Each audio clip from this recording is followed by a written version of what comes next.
actually we will what pipe we will keep on the stem area, but that water will not be get for the plant because their root end will be somewhere, right?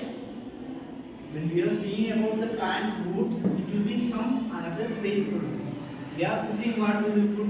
We will put the pipe or we will pour the water in stem area or that area.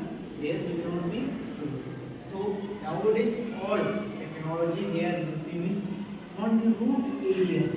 How much water is needed, that much humidity and growth of the plant they will achieve. So this system is using, deep system is using, filter system is using nowadays. And this also goes only for frog system. Now we are studying about frog, right?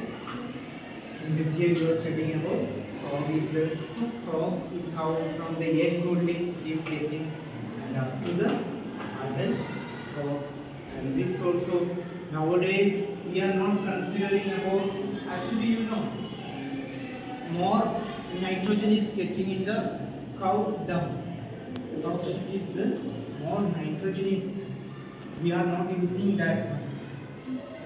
We are just for nowadays we are just seeing it, we are throwing it somewhere or we are burning it. But actually a good cooking gas is getting from the nitrogen from this cow dung. This also